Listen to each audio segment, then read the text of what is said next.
पिछले 20 दिन से मेरे कॉलेज में फेस्ट चल रहा है और ये मैं आपको इसलिए बता रही हूँ क्योंकि एक टाइम था जब मैं भी आप लोगों की जगह बैठ के सोचती थी कि फेस्ट होता होगा कॉलेज में, रूम कैसे होते होंगे। लेकिन फिलहाल देखो मैं यहाँ बैठ के आप लोगों को बता रही हूँ ये चीजें। तो मैं आप लोगों से ये पूछना चाहूंगी कि क्या आप वहां सिर्फ बैठ के देखना चाहते हो या फिर आप लोग भी यहाँ कॉलेज में आना चाहते हो। पता है मेरी अभी 3rd ईयर खत्म होने वाली है, टाइम बहुत जल्दी निकल गया, कभी इतना सोचने का मौका नहीं मिला। लेकिन अब भी जब एकदम से वो चीज हिट करती है ना कि मैं MBBS कर रही हूँ, तो सच में खुशी के मारे मेरा रोने का मन करता है क्योंकि मैं भी आप लोगों में से थी, कोई गाइडेंस नहीं थी, किसी का सिलेक्शन होते हुए नहीं देखा था, लेकिन मेहनत की तब मैं उस भीड़ से अलग हुई हूँ। तो आप लोगों के पास भी अभी 6 मंथ्स हैं, आप भी अलग बन सकते हो। इतनी मेहनत कर दो कि आपके खानदान में इतनी मेहनत कभी किसी ने ना की हो। और अभी जो मैंने चीज बोली है ना, ये आप में से किसी बच्चे को जो पता नहीं कहाँ बैठ के मुझे देख रहा होगा, उसको यहाँ दिल पे लगी हूँ। कभी पता नहीं होता कि कौन सी चीज आपको हिट कर जाए। मैं अगर मेरे भाई का बताऊँ ना, आज से 6 महीने पहले तक भी मैं मेरे घर पे मम्मी से यही कहती थी कि इसको पढ़ने के लिए मत कहो, ये पढ़ ही नहीं सकता, क्योंकि उसने आज तक समझ लो बुक ही नहीं उठाई। ऐसे बच्चे नहीं होते कि जिनमें दिमाग बहुत होता है लेकिन वो पढ़ते ही नहीं है, लेकिन पता ही नहीं उसको कब कौन सी बात कहाँ हिट हो गई कि अब वो रुक ही नहीं रहा है पढ़ने से। अब वो कॉल पे पूछता है कि दीदी 15 घंटे कैसे पढ़ूं, 16 घंटे कैसे पढ़ूं। तो यार अपने आप को ना अंडर एस्टिमेट मत करो। ये मत सोचो कि मुझसे नहीं हो पाएगा, मैं नहीं पढ़ पाऊंगा। बस आपको वो है ना दिल में एक बार आग लगने की जरूरत है। वो एक बार आग लग गई ना फिर वो खत्म नहीं हो। बस एक बार आपको फील करना है कि हाँ मुझे करके दिखाना है। तो चलो स्टार्ट करते हैं। मैं आपको बताती हूँ कि 6 मंथ में कैसे कैसे चीजें प्लान करनी है। तो सबसे पहली चीज की जो भी आपकी डिस्ट्रैक्शन है ना, उसको जड़ से उखाड़ फेंको कि आपके दिल में आपको पता है कि आप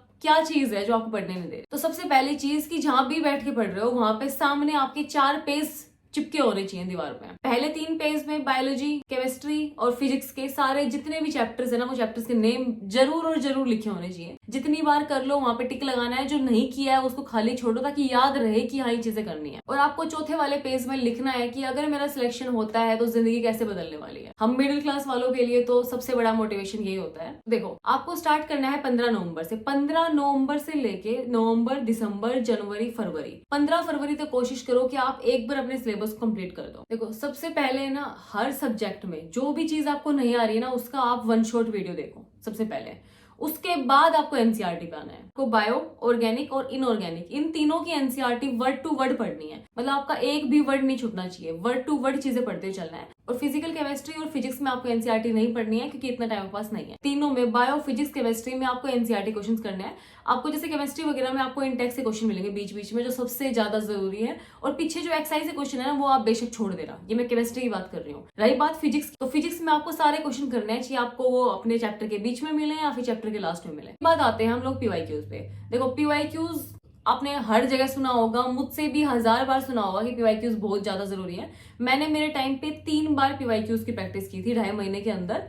और ऐसे हवा में नहीं करना है, लिख लिख के प्रैक्टिस करती थी। तो पीवाईक्यूज के लिए मैं हमेशा आपको एक ही बुक बताती हूँ, दोबारा वही दिखा देती हूँ। तो ये है ओसवाल बुक से NTA 37 year NEET UG chapter wise and topic wise solved paper. तो ये आपको तीनों सब्जेक्ट्स के लिए मिल जाएंगे और ये आपके लेटेस्ट पैटर्न के ऊपर बेस्ड है। तो मैं आपको फिजिक्स के खोल के दिखाती हूँ। तो सबसे पहले आपको इसमें नीट 2024 का क्वेश्चन पेपर मिलेगा, उसकी ओएमआर शीट मिलेगी, फिर उसकी आंसर की मिलेगी। आंसर की में भी आपको चैप्टर नेम और चैप्टर में कौन से टॉपिक से क्वेश्चन पूछा गया है वो भी आपको मेंशन है। और उसके बाद आपको मिलेगी उसकी डिटेल्ड एक्सप्लेनेशन। फिर स्टार्ट होते हैं आपके चैप्टर्स। तो पहला चैप्टर है फिजिकल वर्ल्ड एंड मेजरमेंट। तो चैप्टर में सबसे पहले आपको उसका माइंड मैप मिलेगा, फिर उसका ट्रेंड एनालिसिस मिलेगा, साथ में उसके नोट्स मिलेंगे।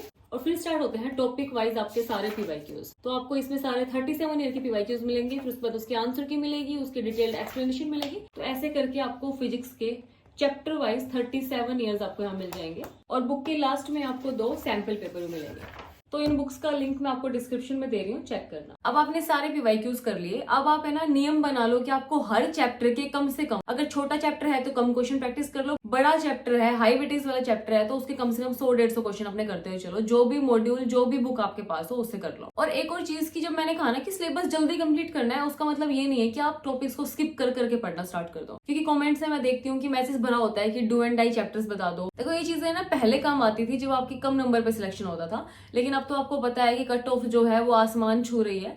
तो आपको कोई भी टॉपिक, कोई भी चैप्टर को बिल्कुल भी स्किप नहीं करना है, आपको सारे चैप्टर पढ़ने हैं। क्योंकि ऐसा कोई चैप्टर नहीं है जिससे क्वेश्चंस ना आते हो। हर चैप्टर से कुछ ना कुछ क्वेश्चन जरूर पूछ जाते हैं, चाहे कम पूछे जाओ चाहे ज्यादा पूछ जाओ। तो आपको पढ़ना तो सारा ही पड़ेगा, ठीक है। सिलेक्शन लेना है तो सब कुछ पढ़ना पड़ेगा आपको। और आपको साथ में मोस्ट ऑफ द टाइम है ना सिर्फ पढ़ाई को डेडिकेट करना होगा। देखो बहुत लोगों के बहुत अलग अलग शौक होते हैं, मेरे भी थे मेरे टाइम पे, आप लोगों के कुछ होंगे, लेकिन यार सिलेक्शन चाहिए ना तो आपको वो शौक अपने जो है वो साइड करने ही होंगे। अगर मैं मेरा बताऊँ ना तो मुझे क्या शौक था, मुझे डांस वांस नहीं आता, लेकिन फिर भी वो बबली गर्ल नहीं होती है, मुझे ऐसे डांस करती फिरूं, नए नए कपड़े पहन के देखूं, मुझे बहुत शौक था। लेकिन मैंने सोचा हुआ था कि एक बार एमबीबीएस में पहुंच जाऊं, उसके बाद ही सारी चीजें करनी है। मैंने तो ये तक सोचा हुआ था कि इंस्टाग्राम भी मैं डालूंगी नहीं जब तक मैं मेरा सिलेक्शन ना हो जाए। तो शौक को थोड़ा साइड करना होता है। देखो अगर मैं मेरे भाई का बताऊं ना आपको, वो मुझे बहुत मारेगा सुनेगा तो लेकिन उसको है ना गाड़ियों का, उसको फोन का बहुत ज्यादा शौक है। और मैं उसकी तारीफ नहीं कर रही, लेकिन एक चीज है कि उसके पास है ना 13 प्रो था, लेकिन अब उसने क्या किया कि लाइब्रेरी ज्वाइन कर ली। तो लाइब्रेरी ज्वाइन करने के लिए उसके पास आईपैड नहीं था पढ़ने के लिए, तो उसने क्या किया, वो 13 प्रो बेच के और उसने वन प्लस का फोन ले लिया, क्योंकि उसकी स्क्रीन बड़ी है, ताकि वो पढ़ने में इजी रहे उसके। तो देखो शौक है ना साइड करना पड़ता है, कुछ आपको अचीव करना है तो लाइफ में। और उसने अपनी स्टडी टेबल के सामने उसको जो गाड़ी पसंद है ना उसकी फोटोज लगा रखी है, ताकि उसके अंदर पढ़ने का मोटिवेशन आए। तो हर किसी का अपना अलग अलग मोटिवेशन होता है यार। मायने रखता है कि आप मोटिवेटेड रहो, जो भी चीज आपको मोटिवेट करती हो ना वो चिपका लो, वो देख लो कुछ सेकंड के लिए। तो अब आपका है ना 15 फरवरी तक का काम हो गया कि जो चीज आपको नहीं आती उसके लेक्चर्स देख लिए, आपने एनसीईआरटी पढ़ ली, उसके बाद एनसीईआरटी के क्वेश्चंस कर लिए, फिर पीवाईक्यूज कर लिए, हर चैप्टर के कुछ कुछ क्वेश्चंस कर लिए। अब इतना करने के बाद अब जो आगे का टाइम है, मतलब 15 फरवरी से लेके मार्च तक का पूरा, मतलब 1.5 महीना जो है वो डेडिकेट कर दो कि उसमें मुझे अपना रिवीजन लेना है। पहला रिवीजन लो, साथ में जितनी भी चीजें आपकी बच गई, जैसे कोई हार्ड चैप्टर था वो अच्छे से आप नहीं कर पाए तो उसमें ज्यादा टाइम दो। जो पीवाईक्यूज आपने चैप्टर वाइज प्रैक्टिस किए थे, अब आता है टर्न कि आप उसका सेकंड रिवीजन लो, ठीक है, क्योंकि रिवीजन बहुत जरूरी है। रिवीजन के बिना चाहे आप 2, 3, 4, 5 साल कितने ही साल पढ़ लो, लेकिन रिवीजन नहीं कर रहे हो तो कोई फायदा नहीं है। और साथ में आपको देने हैं मॉक टेस्ट। देखो अब मॉक टेस्ट ऐसी चीज है कि ये नहीं है कि आपको कुछ नहीं आता और आप मॉक टेस्ट दे रहे हो, ऐसा नहीं है। आपको कम से कम, ये मैं बता रही हूँ, फरवरी से लेके मार्च वाले टाइम में कम से कम आप कोशिश करो कि हर हफ्ते 10 दिन में आप एक मॉक टेस्ट जरूर दो। अपने मार्क्स को एनालाइज करो, गलतियों को देखो कि मैं कहाँ गलतियां कर रहा हूँ। देखो मैं मेरी सबसे बड़ी गलती बताती हूँ। जब मैं कोचिंग में थी ना तो मुझे क्या था कि मुझे हमेशा से बायो थोड़ी इंटरेस्टिंग लगती है। मैं वहां जाके सिर्फ बायो अटेम्प्ट करती थी, सिर्फ बायो करती थी, केमिस्ट्री और फिजिक्स को मैं हाथ ही नहीं लगाती थी। और जब मेरा रिजल्ट आता ना उस टाइम बहुत खुश होती कि हाँ मैंने सिर्फ बायोलॉजी अटेम्प्ट की थी इसलिए मेरे 250 नंबर आ गए, तो वो चीज है ना हमेशा रह जाती है। आप अगर एक बार अगर फिजिक्स को केमिस्ट्री को छोड़ दोगे ना तो आपको आदत पड़ जाती है, तो आप नेट के एग्जाम में जाके भी एक भी क्वेश्चन नहीं करने वाले। क्योंकि आप ऐसा कैसे सोच लेते हो कि मैं ना प्रैक्टिस में तो क्वेश्चन नहीं कर रहा फिजिक्स के और केमिस्ट्री के, लेकिन नीट में जाके पता नहीं मैं कौन से तीर मार दूंगा कि एकदम से मेरे से फिजिक्स भी बन जाएगी, केमिस्ट्री बन जाएगी। तो ऐसा नहीं करना है। क्वेश्चन बने ना बने, लेकिन अपनी तरफ से एक बार उनको अटेम्प्ट जरूर करो, ताकि सॉल्यूशन देखो तो उस टाइम पता लगे कि मैंने किस टाइप से क्वेश्चन करने की कोशिश की थी और क्यों मेरे से वो नहीं बना। ठीक है, तो कभी भी छोड़ना नहीं है कुछ भी। अब आता है अप्रैल। तो अप्रैल में आपको 2 चीजें करनी है, आपको रिवीजन लेके चलना है साथ साथ, और साथ साथ आपको मॉक टेस्ट देना है।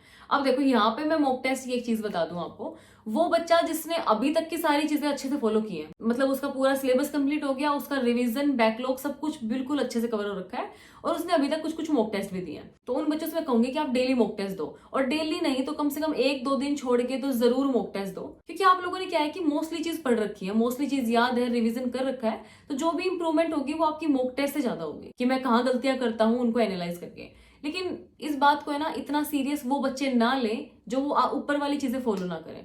जैसे समझ लो कि आपका सिलेबस कंप्लीट नहीं हुआ, लेकिन आपने ये बात बहुत सीरियस ले ली कि मुझे मॉक टेस्ट देना है, तो यहाँ पे दिमाग में ही कुछ नहीं है तो एनालाइज क्या करोगे। तो वो चीज आपको देखनी पड़ेगी एनालाइज करके कि रिवीजन में कमी रह रखी है या फिर मैं क्वेश्चन करने में गलतियां कर रहा हूँ। तो वो चीजें आपको अपने एग्जाम से पहले एनालाइज करके और सारी ठीक करनी है। और अभी आप जिन चीजों के पीछे भाग रहे हो ना, जिन चीजों के लिए रो रहे हो, ट्रस्ट मी वो चीजें आपकी लाइफ में आगे जाके मैटर भी नहीं करने वाली है। अभी जो आप ये फोन चलाने के लिए रो रहे हो, मेरे पास अभी 2 फोन रखे हैं, आईपैड रखा है।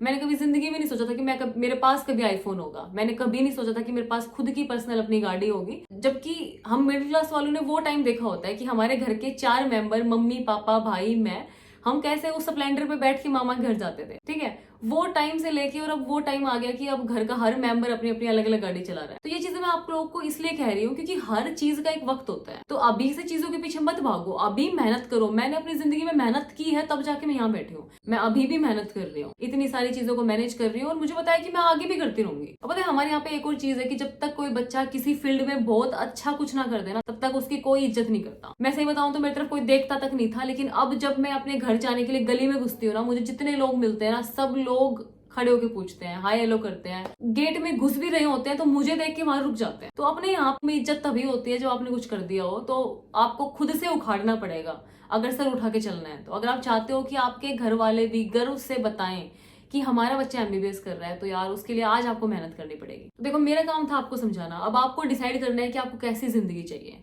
देखो भगवान से शिकायत मत करना कि मुझे जिंदगी में ये क्यों नहीं दिया, ये क्यों नहीं हुआ, मेरा सिलेक्शन क्यों नहीं हुआ। एक बार खुद से पूछ लेना कि आपने कितनी मेहनत की थी, क्योंकि फिलहाल आप जहाँ खड़े हो ना 22 लाख 23 लाख बच्चे आपके पीछे खड़े हैं, बस वो वेट ही कर रहे हैं कि कब आप रुक जाओ, कब आप ठहर जाओ, वो आपसे आगे निकल जाए। पर आप अपनी तरफ से कोशिश करो कि मैं चलता रहूंगा, बस इतना करना है आपको। तो बाकी आज की वीडियो के लिए इतना ही। कोई भी दुख तकलीफ पीड़ा हो मुझे कमेंट्स में बता के जाना, कोई भी दिक्कतें हो मुझे सब बता के जाना, मैं पूरी कोशिश करूंगी सबके रिप्लाई करने की। ठीक है, बाय बाय।